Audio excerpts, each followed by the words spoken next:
بسم الله الرحمن الرحيم الحمد لله رب العالمين والصلاة والسلام على رسولنا محمد وعلى آله وأصحابه أجمعين أما بعد رب اشرح لي صدري ويسر لي أمري واحلل عقدة من لساني يفقه قولي Assalamu alaikum ve rahmetullahi ve berekatuhu. Hürmetli ustazlar ve qarindoshlar, bugünkü dersimiz yana güzel ahlakның derecesi doğrusida ahirki ders. İnsan özüne Allah'a iman etip ve güzel ahlakka erişkendimi pekrak izzet ikram kılmaydı. Yani her kandak bir insan Allah'a iman etkandan keyin bunun ahlakı güzel boladiken bu kişi hürmetlik, en izzetli kişi boladı.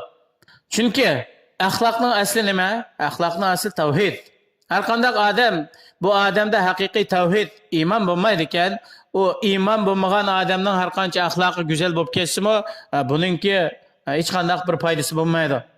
Shunga Aisha onamizdan bayon qilingan bir hadisda Aisha onamiz payg'ambar alayhisalom shunday degan: "Ya Rasululloh, Ibn Jud'an وكان من رؤساء قريش كان في الجاهلية يصل الرحم ويطعم المسكين فهل ذاك نافع؟ قال لا ينفعه إنه لم يقل يوما رب اغفر لي خطيئتي يوم الدين." رواه مسلم. Ayşe annemiz deydi: "Ey Allah'ın elçisi, İbn Cud'an bu Kureyş'in katıvaşlarından. Bu kişi cahiliyette urug' tuqqanchilikni ulaydigan, faqir miskinlarga xayr ihson qilib tamoq beradigan, shundoq yaxshi ishlarni qilibdi. Bu odamga shu jahiliyat qilgan ishining foydasi bo'lamdi degan vaqtida payg'ambar alayhissalom buning foydasi bo'lmaydi. Chunki u bir qitimmi yoki hayotida bir kunmi Robbim mening xatoliklarimni kechirim qilgin deb, ya'ni Allohni tilamagan, Allohga ishonmagan, Allohga iymon etmagan.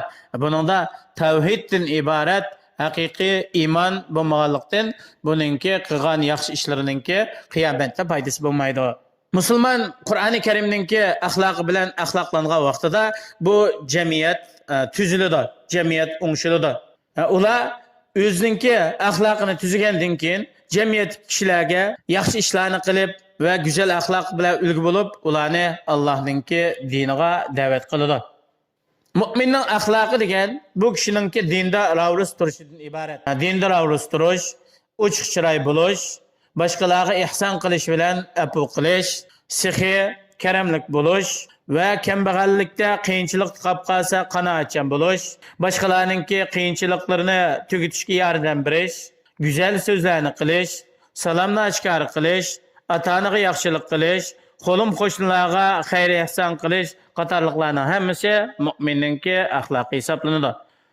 Abdullah ibn Mubarak rahimahulloh shunday deydi: "Al-axlaqu bastul vajhi va bazlul ma'rufi va kafful adha." Axloq degan nima desa, axloq degan boshqalarga ochiq chiroy, go'zal, tabassum bilan boqishing va qo'lingdan kelishicha yaxshilik qilishing va boshqalarga aziyat yetkazishdan qo'l yig'ishing. Özüme aziyet yetkizmegin, agar boshqalar aziyat yetkazayotgan bo'lsa, bularga nasihat qilib, bularni to'sash, buning o'zimi go'zal axloqning qatoridan. Shuning uchun Alloh subhanahu va taolo insonlarningki dunyoda yashaydigan, oziqlanadigan rizqlarini taqsim qilgandek, axloqlarni kishilarning orasiga taqsim qildi. Qur'oni Karim güzel axloq ve isil amallarninki hammasini jo'g'lig'ich kitob.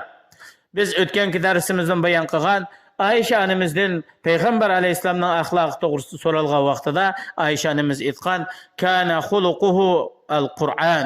Ya'ni payg'ambar alayhissalomning axloqi Qur'oni Karimdan iborat edi. Shuning uchun biz musulmonlar axloq fazilatda, amal ibodatda, tavhidda ve hamma ishda Peygamber aleyhisselam'a ergişişimiz, Peygamber aleyhisselam'ınki ahlakı bilen ahlaklanışımız, Kur'an-ı Kerim'nin ahlakı bilen ahlaklanışımız, özümüzün naçarlıkları, kemçilliklerini tüzütüşümüz ve Peygamber aleyhisselam'a hemrah boğan sahabe-i kiramlarınki prensibi boyunca yürüyüşümüz ve ulanın ahlakı bilen ahlaklanıp başkalarına ülgü buluşumuz gerek. Eğer biz özümüzü tüzütüp boshqalarga ulgu bo'lgan vaqtimizda dunyo oxiratninki baxt saodatiga erisha olamiz. Shunga payg'ambarimiz sollallohu alayhi vasallam nurg'un hadislarda go'zal axloqninki iymonni mukammal qilganligi hatto go'zal axloqliq bo'lganning darajasininki kechasi uxlamay namoz o'qigan, kunduzi ro'za tutganninki ajriga barobar bo'lganligini so'zlab o'tgan.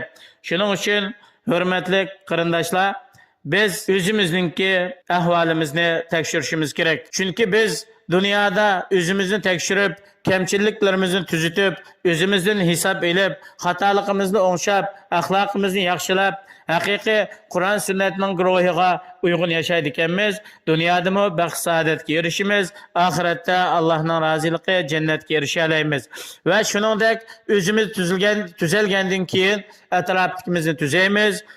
Biz tuzalsak, atrofimizda tuzalsa, oilamiz, qo'lim-qo'shlarimiz tuzalsa, biz yashayotgan jamiyat tuziladi. Shuning uchun inson oldi bilan o'zidan boshlash, o'zini tuzash, oilasini tuzash, atrofini tuzash. Shu orqali hammaylar birlikda kuch chiqarsak, jamiyat tuziladi. Alloh rasulininki ko'rsatmasi, go'zal axloqlari kishilar orasida namoyon bo'ladi. Shu orqali balkim nurg'un kishilarninki dinni so'yishi va diniy kishilar shunday go'zal axloqliq bo'ldi ekan deb islom dinini qabul qilib, haqiqiy dinda mustahkam turadigan, Allohning dinini xizmat qiladigan kishilardan bo'lib qilishga sabab bo'lib qolsak, bu biz uchun dunyodagi hamma narsadan yaxshi. Chunki payg'ambarimiz sollallohu alayhi vasallam Ali roziyallohu anhuga aytgan bir hadisida, sening sababing bilan bir odam to'g'ri yo'l tutib, hidoyat topib qolsa, bu sen uchun qizil tugidan yaxshi. Yani qizil tuga o'z davrida arablar eng yaxshi ko'radigan eng asl mal hisoblanadi. Hozircha aytganda bu dunyodagi eng asl narsadan yaxshi degan bo'ldi. Shunga biz o'zimizni tuzab, boshqalarni bir to'g'ri yo'lga boshlay olsak, bu biz uchun dunyo oxiratlik eng sharaf, baxt, saodatdan iborat. Alloh subhanahu va taolo har birimizni shu go'zal g'oya, maqsadlarga yetkazsin. Har birimizni payg'ambar alayhisalom sahobalarning axloqi bilan axloqlanib, to'g'ri yo'lda mustahkam turadigan haqiqiy taqvodor mu'minlarning qatoridan qilsin. Assalomu alaykum va rahmatullohi va barakatuh.